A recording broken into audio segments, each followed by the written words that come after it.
جو سچی توبہ کرے گا اللہ تبارک و تعالیٰ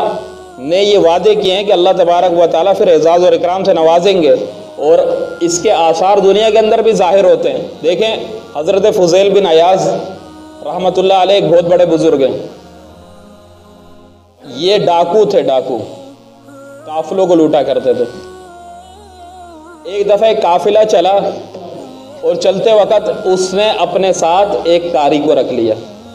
اور قاری صاحب سے فرمایا، دیکھیں قاری صاحب کی یہ برکات ہوتی ہیں، قاری صاحب سے فرمایا کہ آپ پورے رستے میں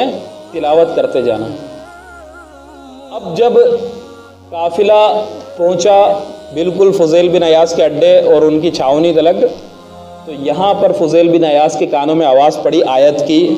کہ وہ قاری صاحب تلاوت کر رہے تھے، الم یعنی للذین آمنوا ان تخشع قلوبہم لذکر اللہ، کہ کیا مسلمانوں کے لیے وہ وقت نہیں آیا کہ وہ اللہ تبارک و تعالیٰ کا ذکر سنیں اور ان کے دل لرز جائیں اور ڈر جائیں۔ تو فضیل بن عیاض ایک دم روئے اور کہا کہ یا اللہ وہ وقت آ گیا، یا اللہ وہ وقت آ گیا، اور دوڑے، اور دوڑنے کے بعد گئے اللہ تبارک و تعالیٰ کے سامنے آہوزاری کی اور عذر خواہی کی۔ اللہ تبارک و تعالیٰ نے توبہ کو قبول کیا۔ اس سے پہلے ہوا یوں تھا کہ یہ جس علاقے میں رہتے تھے اس علاقے میں کچھ یہود رہتے تھے، اور ان یہودیوں نے ان کو امانت کے طور پر کچھ رقم دی تھی، اور جس وقت یہ قافلہ ان کے سامنے پہنچا اس وقت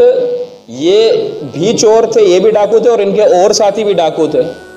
وہی یہودی اس قافلے کے اندر بھی موجود تھے، وہ کہیں جا رہے تھے تو انہوں نے کہا کہ یہ امانت ہماری رکھ لو، ہم واپس آ کر آپ سے لیں گے۔ تو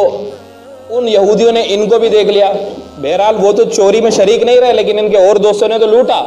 تو یہ تو وہاں سے نکل گئے۔ اب جب واپس گھر لوٹے تو گھر لوٹنے کے بعد ان نے دیکھا کہ یار میرے پاس ان یہودیوں کی امانت پڑی ہے، وہ ان یہود کے پاس لے کر گئے اور کہا کہ یار یہ امانت تم لوگوں کی تھی، یہ لے لو۔ تو انہوں نے کہا ہم تو نہیں لیں گے، ہم نہیں لیں گے۔ یہ کون سا طریقہ ہے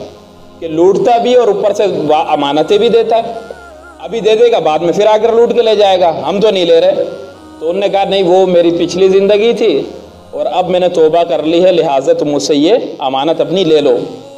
تو خیر وہ یہود دیکھیں کہ ان لوگوں کو اپنی کتابوں پر کتنا یقین اور ایمان ہوتا ہے، ہم مسلمان اس معاملے میں بڑے اب کمزور ہو چکے ہیں۔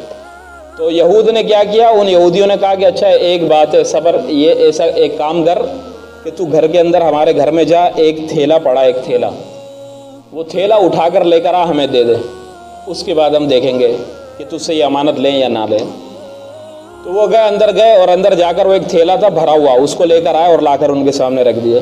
اب جب انہوں نے وہ تھیلا کھولا تو اس کے اندر سونا تھا، اس کے اندر کیا تھا، سونا تھا۔